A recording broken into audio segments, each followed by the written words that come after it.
When I get transformed, I'm transformed in my spirit. When I come and became a Christian, I was transformed in my spirit.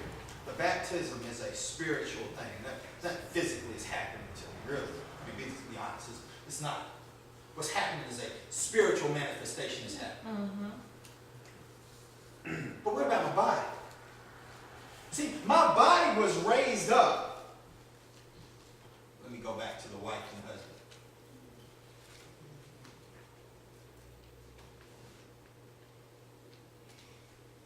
I can change as a man. But if my woman hadn't changed with me, we're going to be what's called unequally yoked.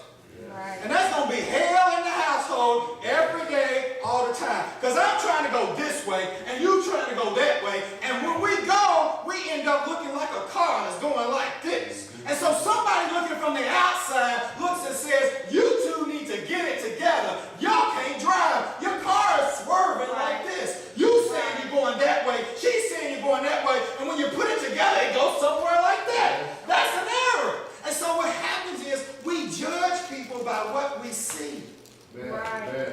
So when we see them swerving, we're not able to see the dynamics that are going on within them, between them, even in a couple. I can't see what's going on. All I see is your child is not growing up right. Your household's not functioning right. You dysfunctional. That's what we call it. Your junk ain't in order. Something's not right. Now, I was in court recently, and I had a judge that got all upset about this couple. But when I listened to the testimony, he was doing what he was supposed to do, but she wasn't in agreement. And so what happened is there was chaos for the kids, and the judge got on them both. But the reality of it is you got one parent that got it right, you had one parent that didn't get it wrong. But collectively they created chaos. Yes, right. Yes.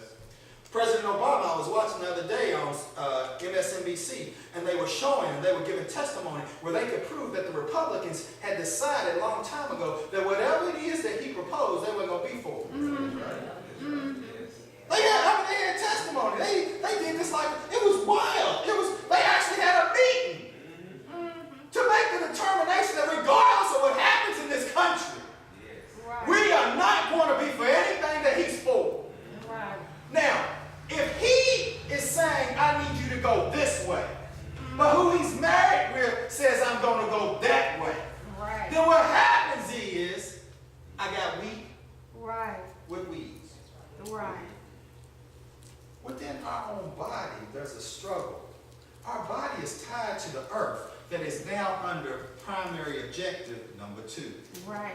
My spirit has been converted to where now I'm under primary objective number 1. Those two can't work together. Right.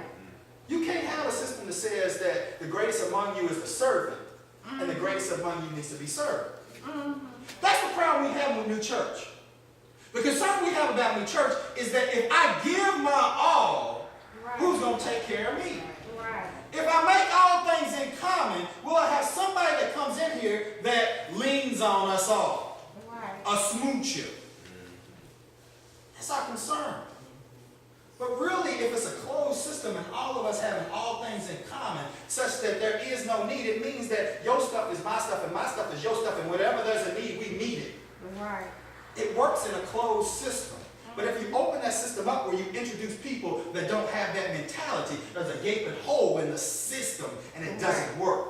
Right. So the question is, Paul says, I don't even judge myself. Mm-hmm.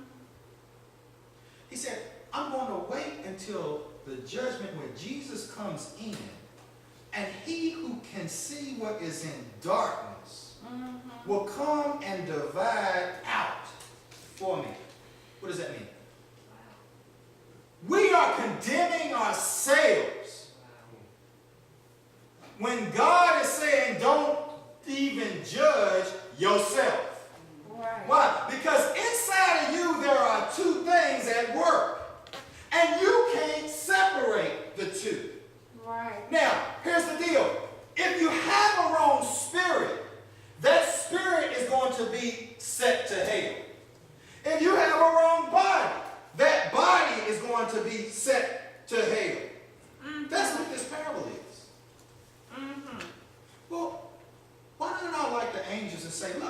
just fix this? Why don't you just separate them now? He says, listen to what he says in this text. He says, I can't separate them now because if I uproot one, it may kill the other. Right.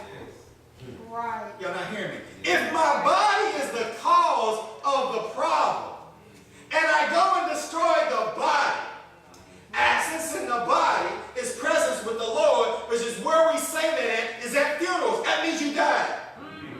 And if I die prematurely, then I have not created the fruit at which God planted me to be there for in the first place.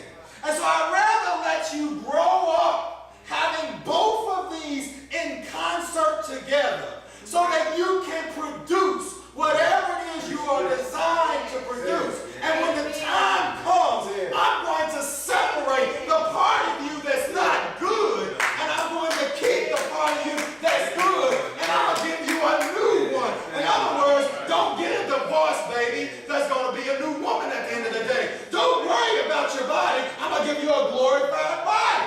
Right.